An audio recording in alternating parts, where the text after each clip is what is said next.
Welcome to the Alexandra Wenman Show. I am delighted to introduce you to a good friend of mine, Mr. Melchior Arnold, on the beautiful island of Ibiza. And at the moment, I'm just meeting with Melchior at the beautiful Casa Corazon in the heart of the island. So welcome, Melchior. Thank you for speaking with me today. Thank you. Absolute pleasure to have you here, my lovely. So can you just explain to our viewers, who is Melchior? Because your name in itself, I think, holds quite an incredible energy. Do you know what your name means? Well, okay. Well, hello, everyone.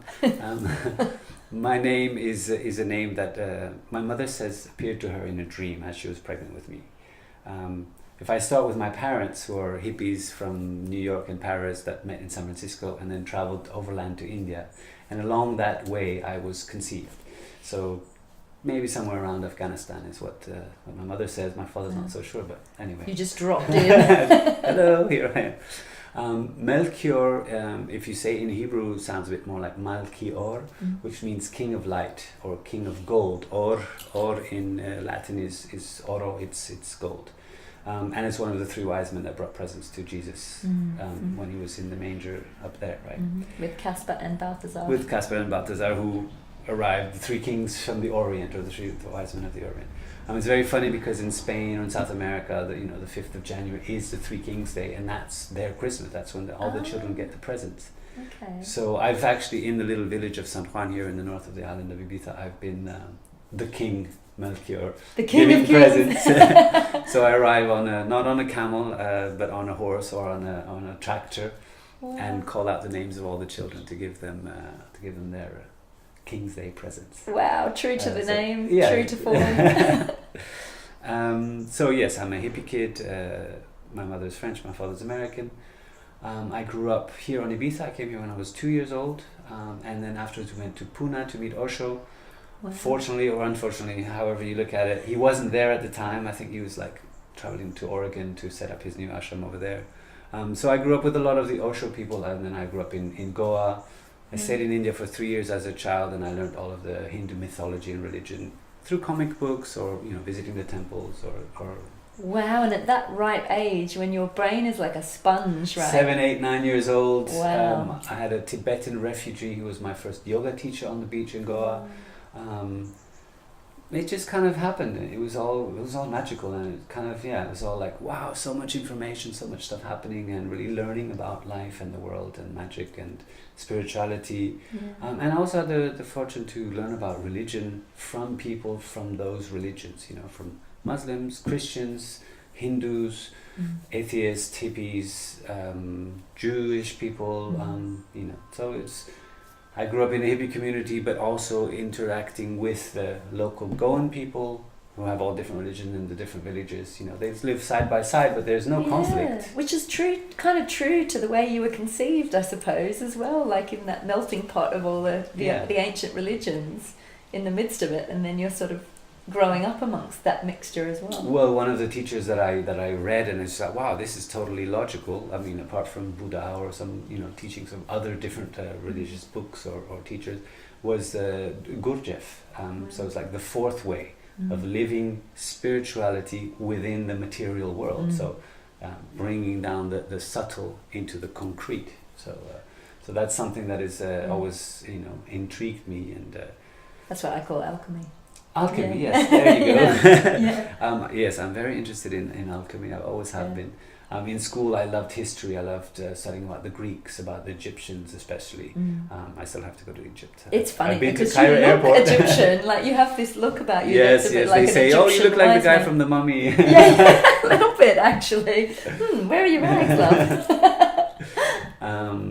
I mean, I've had visions of scarabs, of Thoth or Tahiti or Serapis Bay or stuff like that, and it's like, I've always been kind of, really realistic. I mean, I was a professional football player. So I know, I was going to come to that. So how did we go from professional footballer to suddenly, well, you I mean, obviously you do a number of things, none of which define you, but all of which carry the same sort of open-hearted energy that is you. It's like your essence through all of these different businesses and offerings that you have.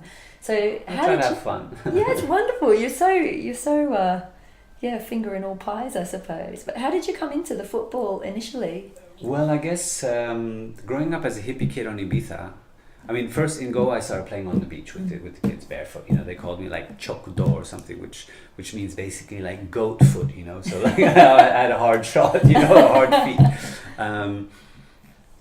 I wasn't very good actually playing football, but I just wanted to do it. I wanted to have something that, I don't know, I mean, if you look at my astrological chart or my numerology, you might find it there, I guess.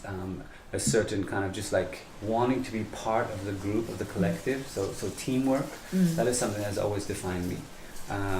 And the other thing is finding a bit of order in all the chaos, you know. Growing up as a hippie kid, you know, there were no timetables, sometimes there wasn't any food, sometimes there was a party and maybe, you know, there were 3 days of partying and, you know, we kind of had to fend for ourselves. So growing up in a sort of state of chaos, and my parents separated when I was 1 year old in Guatemala by Lake Atitlan, you know, it was like, so growing up as the oldest son, and my mother had I have a brother and a sister, a younger sister and a younger brother, I was kind of like already adult very quickly. Yeah. So it was just, I needed order, I needed discipline, I needed to have these things, and football gave it in a way that was fun. So my passion was to just play. It is to still play. I still go and play once a week and then have to limp for a few days. Keep a hand in, keep a foot in. But I really enjoyed it, and then I also enjoy the camaraderie and the you know, the male bonding in a way. But it kind of just gives me like a role model of what it is to be a man kind of thing, rather than in the hippie where it's a lot of women and then the men, they might be there, might not be there. There are some good male hippie role models, I must say, but is that very masculine container? Is it very practical, very grounded? Very, very left brain to balance out my right brain, because then I'll just fantasy. I like to write, I like to dream, I like to, you know, wander through the woods, or, you know, pick rosemary and smell it. God, you're a man after my heart. And you're an amazing creator, aren't you? So you've created your own tarot and your own goddess oracle. Well, my mother is a belly dancer and tarot reader and astrologer, so I had that since I was a child. One of the first books she gave me was the I Ching, The Prophet by Khalil Gibran, and a numerology book. You know, those are kind of like my little secret treasure trove of tools. So I had some friends from visiting. He's from Israel, from Tel Aviv, and she's from Bern in Switzerland, and they're married and they're visiting the island for the first time, and they're like, had their first tarot reading by my mother, and they're like, oh my God, what is this? How can you know so much about me just with some cards? And tell us a little about Ibiza. So then it kind of just combined them. It was like, wouldn't it be great to let people know the history or a little bit of the story of Ibiza through tarot cards, which you can use them either for fun or a little bit more for divination. And then the other problem was that I found is that tarot cards are 78 cards just with symbols, and you really need to study each card in depth in able to they're so multi-layered, aren't they? Exactly. Yeah. In order to be able to do a reading and understand something, you have to really study a lot or really look with the book. So I said, well, let's make it a little bit simple. So I halved it, added some Ibiza's Phoenician origin, which is right before Hebrew. So it's the same letters, the same consonants actually, which is right after the Egyptian alphabet or hieroglyphics. The first alphabet is the Phoenician alphabet, which you can actually read from left to right and then curl back. Wow. And then afterwards Arabic started and Hebrew started this way and Latin started this way. But Phoenician you could actually at the one point read like this a zigzag. way. Yeah, exactly. Wow. So that's being in the flow, isn't it? it's being in the flow, exactly. So basically it was adding all of these elements together, and I've studied Bach flower remedies a lot, which work on the emotional body. So we were working with a pendulum. We were saying, how many cards should we make? So of course 22 is the major arcana, which happens to be the number of consonants there are in the Phoenician alphabet. Wow. So it was like a no-brainer. Okay, that's done. Yeah. Okay, but 22 cards is a little bit too few. So then there are 4 suits, and they each have 4 court cards. So then you kind of go, okay, well, let's add the court cards. And 38, well, that's enough. But the pendulum and everything else we were doing was saying, no, it's not enough. And we were like, what should we do? And then, what about 39?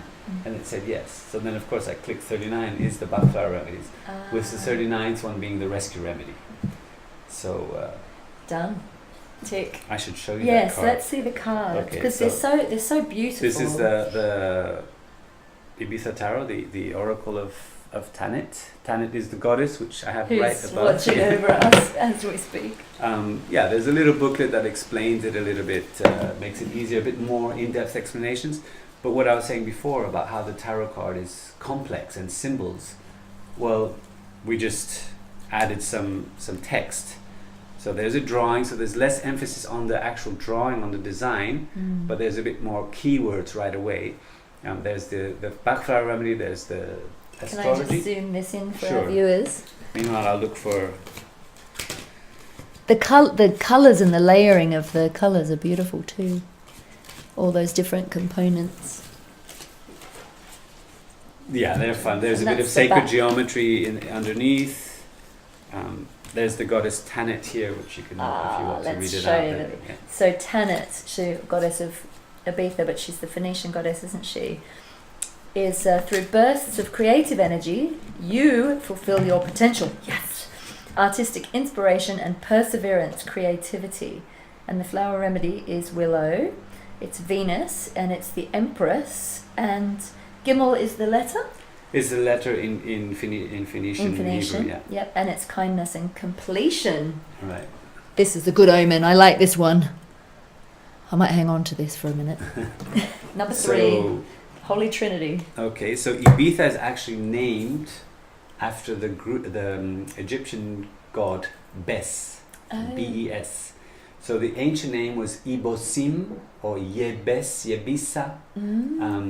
So by the Moors, by the Greeks, the Romans, they all had a different name for it. So Bes is actually a little god. He's like a dwarf. He's like Pan or Bacchus. Okay, bit and cheeky. so this is the 39th card that we had. It's kind of like the Joker card. Ties it all in. Here, you should read that. And a You're bit gonna like like the Fool as well, I suppose. Well, In- yeah, exactly. when He's a you're- little dwarf with a snake in his hand, and basically the legend is that on Ibiza there are no poisonous animals Yeah. until now, where they've started importing palm trees and there are snakes again. But there were no snakes, no millipedes or centipedes that were poisonous. Nothing that was poison. Not even really bad spiders. Wow. With Australian weather and no deadly creatures, There you I go. thought I was born to live here. So this is the rescue remedy, and this is if you're pulling the cards and you're like getting into a real head state and you're really trying to influence the answers. Like, you know, is my girlfriend misbehaving, whatever like that. You know, you're trying to really influence the cards. Well, then this card will pop up and Go, just get over it. Stop being righteous. So if you want to read it, Yeah, party time, let go. Forget about everything, come back tomorrow. And the planet is Jupiter, and yeah, it's rescue remedy. So, Yeah, it's like when you're desperately up here trying to find solutions. And I just say, okay, stop. That you let it go. come back to the And center. here's Bez. Be your Bez. Now your is the best- best time. The yeah. best time. Well, I'm upsetting the lavender. I think the lavender wants to come home with me. We've got this beautiful still life going on here. So It's lavender from outside from our garden. It's Wow. Wow, lavender Lavender's and cleansing, healing. rosemary. Rosemary. Oh. Yeah, you smell that a little bit. Oh. Nice. Gorgeous. Bougainvillea. We have bougainvillea all around the place. And we're here in winter at the moment, so the whole island's gone green and blooming, and Yeah. everywhere you look, it's this vibrant kind of fuchsia. Do you know there's a well, we call it bougainvillea in Australia? Well, yeah, it is. Do you know that there's a bougainvillea called Alexandra? Well, I'm sure there Of is. course. Our friend Faye, who I also interviewed on here, found it for me last time to give as a gift to our friends that we were staying with. I was like, oh my god, there's a bougainvillea called Alexandra. An Yeah. Alexandra and a bogan all in one. You need that in There your you go. life. Well, what's amazing about this flower plant is that it changes colors. The leaves, you know, Yeah. first they'll be bright red, and then they'll be bright purple. You can even have pink ones. You can have white ones. You can have paler ones. It's really Yeah. amazing. You can have that really subtle, almost heart chakra greeny pink too, Mhm, can't you? exactly, And it's yeah. really beautiful. Amazing. Um, So these cards to me also are, as I was saying, an extension of you, of your essence, because you also do sessions with people, don't you? Do you work one-on-one with people? Yeah, yeah. What can happen during a session with you? Well, normally I have the initial interview to kind of see on what level we should work, whether it's more like a mental, I'm confused in my life, I don't know what to do, or I'm undecided whether to move house, or you know, I'm having trouble with my partner, or career, whatever. So it can be a bit more like traditional coaching kind of Yep. thing. If it's more like, oh, I've got body pains or I've got emotional, I'm tight here. So then it would be kind of part interview and then part using kinesiology, muscle testing to just go with the Chinese medicine and do a rebalancing. And during that rebalancing, I would work on emotional questions and coaching. So say, for example, if your gallbladder were to just show a bit of instability, I would say, well, who are you angry with? You know? And then I would kind of go in and say, are you really angry? Is it their fault? You know, I would just kind of go in and use different processes that I've studied over the past 20 years to just unlock it. And then I have like a little grid with words, so you choose a number, and then I would say, well, you know, choose a number between 1 and 19, and you say, oh, maybe 11, and I'll say, well, what does pride mean to you? And that would totally like shock you or make you go into tears or this, and so you can just kind of like unfold it and just realize why you're angry at somebody might not actually be that you're angry at them, but at what they cause in you. And then the third way that I work would be is if they're like, I don't know, it's just, or they're too nervous, or I was working with a woman recently whose partner had just had a stroke and was in the hospital, and she didn't know if he was going to survive or not, and she didn't know what to do, and she was like totally in hyperventilation. So I knew mind or body emotion wasn't going to work. So I said, let me just work with energy. So I'm a Reiki master, and then I also do chakra rebalancing. But I use a sort of type that I learned in a sophrology course, which is kind of like self-hypnosis a little bit, but using, instead of 7 chakras, it uses 5 energy centers. But also visualization. So by combining these, then it's kind of like I just do a scan, see what's there. You know, I give like a white light shower, and then I see what's there in each of the centers. And then I ask for some help. So this, I can kind of go into theta healing kind of state. So I ask for your guide, or it can be an animal, it can be a family member, it can be a plant, comes and gives a message and does the cleansing. So it's a lot of it very like, whoa, what are you talking about here? Multi-layered. It's But basically the person is just lying down, and I put my hand behind the head, and they're just like floating away. And then I see what happened, what I see after the cleanse. So in the first phase, I always see like some chakras not working, some split in half, or some like dark, curled up, not clear, or one image. It could be like on the heart chakra, it could be like a little wilted rose, kind of like suffering, you know. And I said, well, are you suffering with your heart? I mean, and then when I do the cleanse and come back afterwards, then it might be like a field of lush roses, you know. You so have you've got similar so much love to give. visuals to what I have, like those really metaphorical visuals that you very clear vision. I mean, if you think about it, I mean, I speak different languages, and I learn the languages by listening and seeing, not by reading and writing, and not by logic. I learn it by visual memory, but also by, okay, if you say something to me in Australian, you know, g'day mate, how's it going? Okay, so then I just kind of like, g'day mate, how's it going? Oh, okay, the last bit was not so great, but maybe, you know, the first one. So I can kind of parrot after a while. Good with the accents too, very good. Do you bring the cards into your sessions all the time, or is it just every so often? No. What I do is right? like when we met the first time, I was at this healing festival that there is on Ibiza every spring and autumn, and I was just doing the cards, just basically choosing 2 cards, one with the left, one with the right, for the yin and for the yang, for the inner, for the outer, for the feminine, for the masculine, and then also asking for your birth date. If you had sat down, I would have asked for your birth date. So then I would have done a quick birthday numerology, anographic numerology, and from that I get a lot of information already. And then the cards help to kind of shed a bit of light on the actual situation and give a bit of advice on what the next step is. When it's a woman, normally I would also use the goddess cards, which we added, which they're kind of built on the same base as this, but the goddess cards are like, you have more options as a woman instead of just being either the Virgin Mary or Mary Magdalene. So, you know, if you're Christian, these are kind of like the 2 options you're given. And then, or martyr, you know. The misappropriation of the feminine. Right, so then... where's the wild feminine? Just above us. so then I use these goddess cards, which... they're fabulous, I love them. I bought both packs of these when I saw you, because they're just... And they fit together too. They fit together, exactly. Both. So this is kind of like what's happening. It's a vision of, you get some answers, but then who you're going to be, or which goddess are you going to have on your team.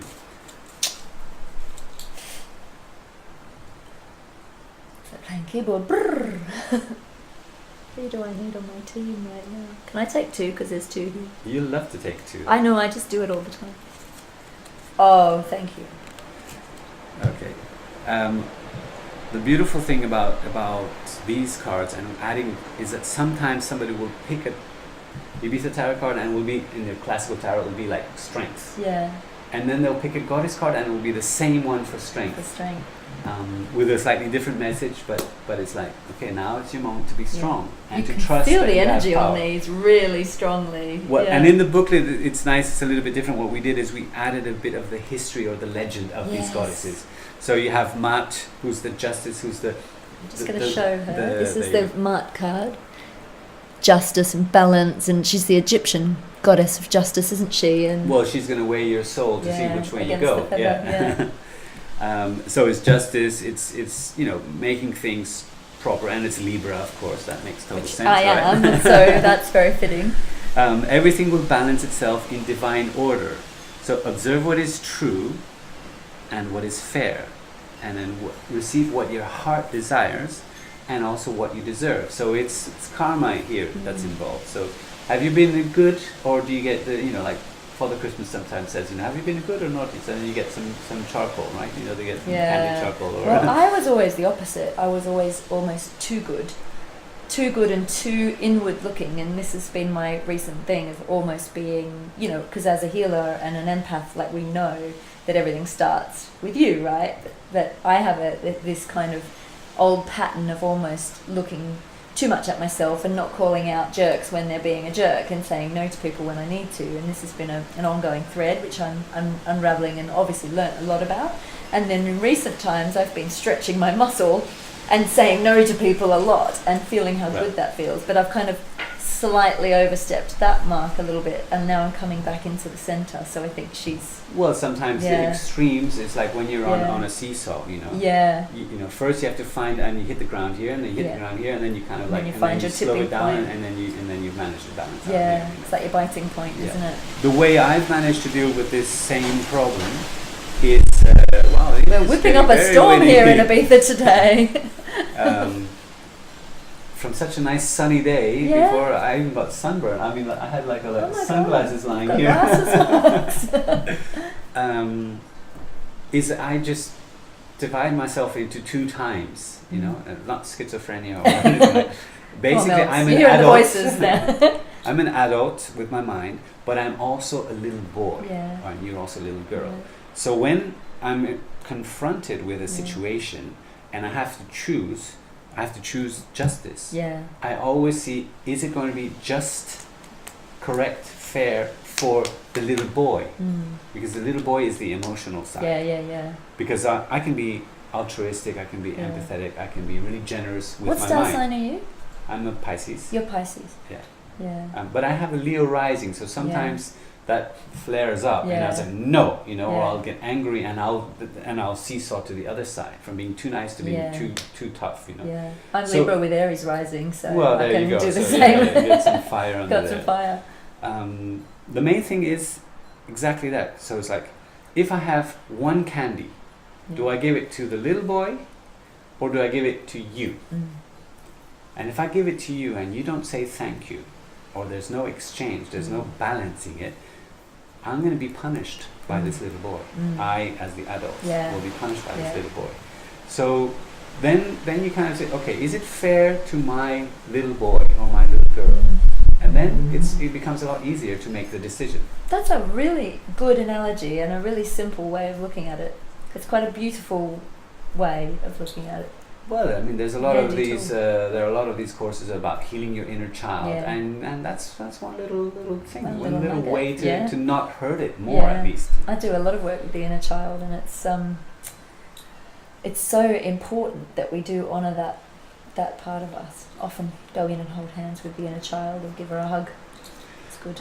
Well, I mean, we all have our relationships with our parents. So, so our parent relationship, even if they're 80 and you're 50, it's still going to come back to 25 and 5, more or less, something like that. So,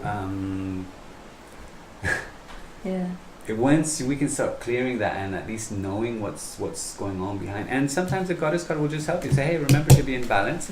And then on the other side you just chose the Page of Swords, so it's kind of like new ideas, starting out with something. Lay your heart's desires on her wings. So Hina is a goddess. She's like a like a butterfly or something like that, I think. She's very she's Hawaiian, isn't she? I think Hawaiian goddess. She's very oceanic. I know that.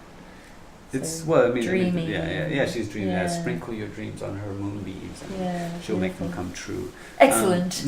But basically, it's just to be like a child and dream and have nice things. I was saying, first do the balancing, then the justice part, and then I said, all right, have some fun too. Have some fun and have fun with your projects and manifesting, bringing it into birth. And speaking of birthing things, so so how did you go from the football? So where were you when you were playing football, by the way? Were you here? Where were you? Because you played professionally. Okay, I played professionally in Switzerland and in Greece. Okay. In the United States, when I was 17, I left Ibiza and I went back to America to live with my father. My father lives in California. And then I played there, and then I became professional there, but in America the league finished. Okay. So I had to look for my life. So I came to Holland, and then I was in Belgium, and then I was here in Ibiza, and then I got a chance in Switzerland, and I made my way up. So it was a very unconventional football career. Wow. I played there, and then I had a chance to play in Greece. First I was in Bulgaria for a bit, and then in Greece, and then I went back to Switzerland. And were you always doing your spiritual work behind the scenes, like your development? Feels like I like to coach kids ever since I was a child. So if I was 18 or whatever, I was coaching the kids, volunteering. In fact, that's how I got my opportunity to go to Switzerland. I was coaching a summer camp on a volunteer basis, and there was one Swiss kid there, and his father happened to have a connection, and just went blim, blim, blim, blim, like that, and I just went for it. And then what brought you full circle back to Ibiza? Well, when my football career finished, I also finished a relationship. So I just was at loose ends. I was 36 years old. I'd had just a stint as a coach in First Division in South Korea. And I'd realized that I didn't really want to be a coach. I really enjoy the playing. I enjoy helping the players do their best, be their maximum on the mental level, just teaching them tricks to improve their goal scoring like drastically right away. But I didn't feel like being part of an organization and coaching the whole time, because I would be on the bench and I would be kicking, as a reflex when they were going, playing. Do it this way. Come on now. So it was very, in a way, it was very frustrating. Perhaps it was too fresh. I quit playing as 34 and I was coach a month later. So when I returned to Switzerland, I played another half year in a semi-professional, and then I kind of got it out of my system. And then it was like, okay, I'm separated. I'd been living away from Ibiza for 13 years during my playing career. So just to come back here was not really, it wasn't going to be fulfilling. I didn't know what to do. I dedicated my life to football, and all of a sudden, and you were so international as well. So to come back to this kind of small island community. Summer is great. Winter, 140,000 people, not much happening. It's not really. It wasn't my. So what I did is I said, well, I don't know what to do. And as a good Pisces, I just said, well, why don't I just buy a round the world ticket and see what happens? What to do, where, and with whom. So I traveled for a year and a half. I did volunteer work in Cambodia, in Guatemala, in Bolivia. I stayed there for a while, doing coaching, coordinating in a football academy, the Tawichi Academy, which creates all the best Bolivian football players. So that was fun, nice, but all of a sudden it was kind of, okay, now I should kind of do something. And it wasn't enough there. It was a million people in the town of Santa Cruz, but not quite international enough somehow, and I felt that I was kind of just running around in circles doing the same thing. And I missed Ibiza. So at that time I came back, and I started in the summer, and in the summer it was all of a sudden, well, none of the skills that I had were really any use unless I went into working with tourists. Hello, baby. We've got a little friend, little pussycat. Which one's this? This one is called Lady. Hi, lady. You can sit on me. You're a bit wet, bless you. Did you get wet in the rain? They're also friendly, the That's cats. so lovely. And then I saw what worked on Ibiza, which was yoga retreats, alternative retreats, boot camps, concierge services, weddings. So, and of course restaurants. And then I met Eleonora, and Eleonora had already had 3 restaurants in Copenhagen and in Rome. And she said, well, why don't we just open a restaurant? You know, I know a lot of people here. She knows how to run a restaurant, and her partner in the other restaurants is Japanese and is a fantastic cook, chef. So it was like we had a good team. So we started. So Nagai was what you started with back here? With Eleonora and with Reina. Wow. So we started that, and that was basically, it was a way, when I met Eleonora, she was just spending the summer here working, and I didn't know what to do. I was kind of like, finishing the summer, now what? And I already had, while I was in Switzerland in the last 5 years, I had taken all of the coaching, kinesiology, alternative numerology, all these alternative things, because I thought I'd open a health center. In fact, I did in Switzerland. And, you know, just be, you know. But once football was out of the equation, it wasn't enough. I was missing something with a bit more fire, a bit more passion, a bit more fun somehow. Yeah. Because healing is all very nice, but it's serious. Yeah. It's not so much fun. Yeah. When you lead groups, when you travel, when you go on expeditions, that's fun, that's fun exciting, bit. that's the adventure. The one-on-one sessions, that's the bit where it can get a bit heavy, can't it? Yeah. It's a lot of work. Yeah.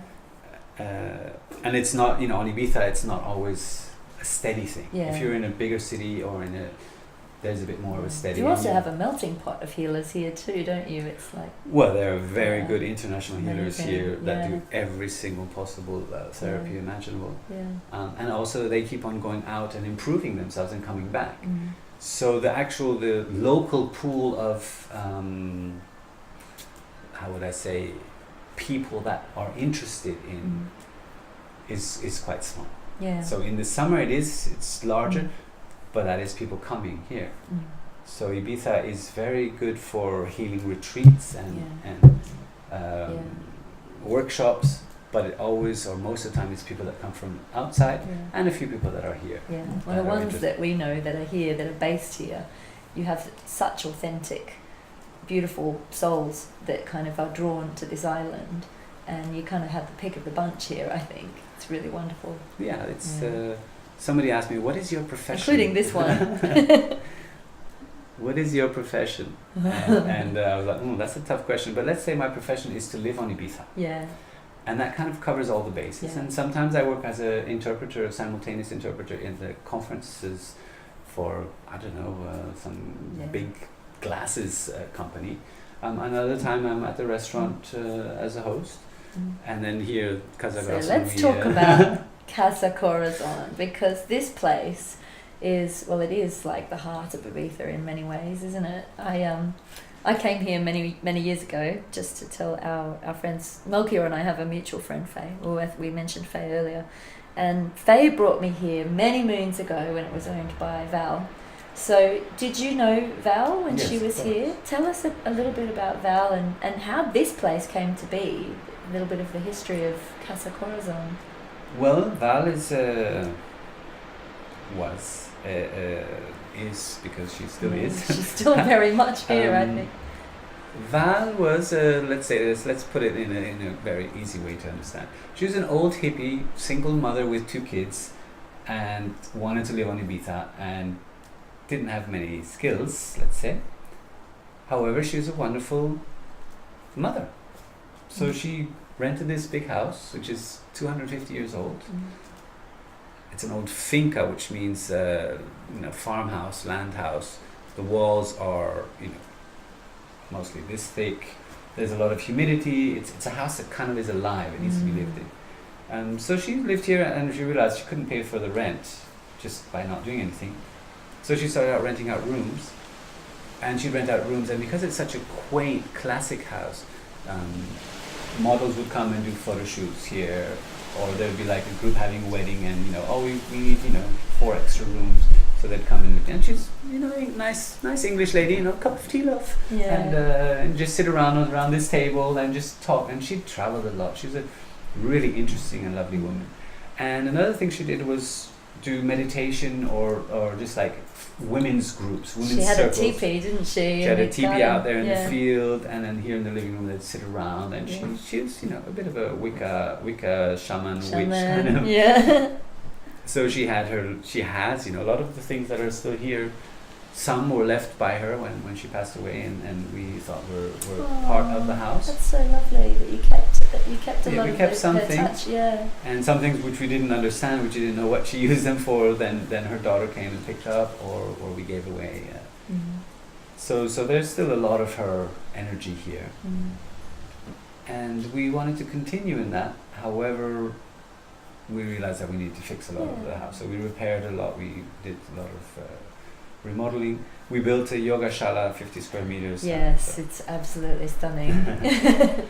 And that seems to have its own vibe going on as well. It's very part of this, but also like a quite contained. You're in a different place. Yeah, totally. Sometimes we just rent only that. We don't rent out the house. Yeah. We just rent out that. It's become just a way for people to come to Ibiza and just live pretty close to what they lived before, how they lived before. And it's like a retreat in itself, just coming here, isn't it? You could just come here. Some people that have a yoga class in the unwind. morning, and then the rest of the day they'll just kind of just Yeah. chill around. I mean, there's a swimming pool with salt water filter, so it's very, very natural. It's quite silent. You can walk into the village of Santa Gertrudis, which is in the heart of the island. Casa Corazon means heart, so it's in the heart of the island. People are doing voice retreats, psychology retreats, fitness retreats, boot camps. Sweat lodges. Yoga, sweat lodge, doing swimming or underwater apnea in the pool. Wow. They everything. They say, hey, I want to do this. This coming week we have somebody doing a satsang, which is basically like discourses on how easy life is and how simple it all is. We make it more complicated than it needs to be a lot of the time, don't we? When you come to Ibiza, you realise that it sort of shows you all the things that are excess to what you really need. I think it holds up this big look. This is really how easy and simple life can be. You don't need all this. Well, Ibiza has that dual side to it, where it's really easy and relaxed, and you can just slow down. I mean, when I arrive at Ibiza airport, I kind of feel like I'm taking off from a mask of seriousness, of tension. You breathe out, like I go, it's like, it always feels like coming home, but kind of coming home to myself when I get here and just drop all the excess and lady, you can be our host. We interview. What's going on here? What's she seeing? Yeah. She's probably going, what the hell's going on with the weather? I didn't know it rained in Spain. But yeah, it's absolutely magical. So what plans do you have for the future of this place? Or are you going to continue to just run it as you're running it? Is there more that you're going to build? Is there more you want to add to it? Right now, it's not really a question about adding, it's about improving the quality of the experience. So sometimes for retreats, for example, people would like to have a single bed, which is very normal. When we're renting out to families, then they're couples and they want a double bed. So it's a little about these little things. And working on the landscaping a bit more, making it a little bit more cozy, more private. We want to continue creating a center of positive energy. So it can be learning about magic, it can be learning about health, it can be learning about plants or numbers, or there are so many different possibilities. And some people, they offer to do vegan cooking or not cooking, like raw not cooking classes. And there's just plenty of space, and people come by and they have these crazy ideas, and they organize and they bring 12, 10, 15, 16 people, and they have a great time. And the nice thing is that everyone that has booked has wanted to rebook for the next year.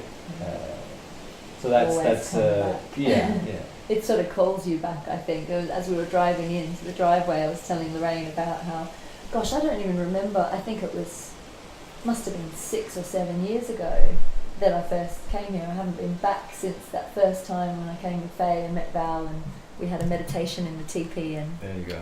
I got the healing from the group. I was at a particularly stressful period in my life when I'd just been through a bit of a collapse, and I was still pretending that everything was okay and trying to hold up the world.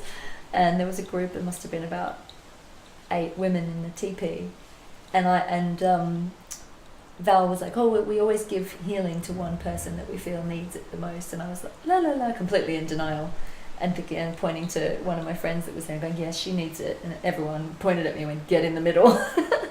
And I burst into tears, and it was exactly the sort of wake up call that snapped me out of this need to hold everything together. It was like things are falling away, let them fall away.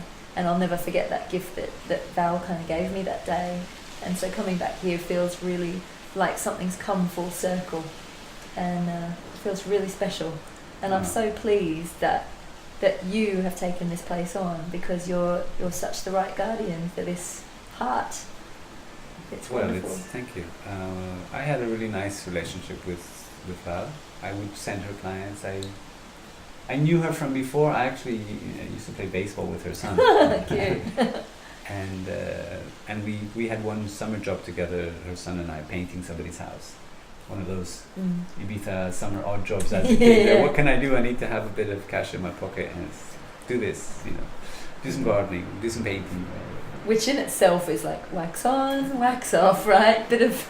Well, this is whitewash, so it's actually live cal. So it bubbles up when you put water into it, and then there's a certain technique. You always have to paint on the shady side. Okay. So the sun doesn't get on it directly. So you're always shifting around. And then you do layers, and you paint, and it's just like water, and you're like, I didn't do anything here. And then when you come back, then it's like, wow, it's so white. So that's why it's called the white island. We've got orbs going off here. Sorry, I'm just seeing. Wow, it's definitely alive. And Val was also a friend of my stepfather, especially, but also of the whole community. But I really liked her, because that English lady kind of just so always nice, and sometimes quite stern, but still always nice. And I would send her clients, and then when she passed away, I said right away, look, who's going to take it? I would really love to take it. And in fact, somebody else came in first, who's kind of like a part of the community, which her father taught me how to read when I was 3, so she's kind of like little sister. And her mother took it, and after the summer they realized, this is a lot more work than it looks like. And it's a lot of work. It's just gardening. When it rains, all of a sudden, 2 days later, it's like, oh, it looks very unkempt. So you have to comb it a little bit. Yeah. So, Melks, is there anything you would like to say to our viewers, or any advice you'd like to give to the people watching this interview today? Well, I don't really like to give advice, but I do like to suggest things. Yeah. And my suggestion is that everything looks like it's black or white or in color, but actually behind there's a lot of magic, and to just be open to the magic. You don't have to believe it, or I have to believe it to see it, or see it to believe it. Just kind of see what happens. When I do a numerology reading or a tarot reading, I say, this is what I see. What is it for you? Does that ring a bell? Does that sound true? Has to resonate. Be your own judge. Be your own power center. You have the power to go left or to go right. And that's the only thing that I can really... I've studied it a lot. I've experimented a lot. I like to learn new things. I'm on a voyage of discovery, and I'm having fun doing it. For me, that is the magic. I wouldn't tell people what to do. I would just suggest, think about it. There you have a lot more power than you think you do. Further, when I was learning all the coaching, and I was doing coaching that had kinesiology and chakras already inbuilt, so it was more of a spiritual coaching course. Basically, it's like when you go for a healing session or a coaching session, you're not going to somebody to heal you. No. You're going to create a space for yourself. Exactly. And you deserve it, and it's your healing moment. The thing is that when you go to somebody else, your mind gets a chance to shut off, and then your emotions can bubble out, then your soul can kind of have a little chance to shine. And whether it's a technique of past life regression, or of coaching, or of massage, or of Reiki energy healing, it just kind of just like gives a little space.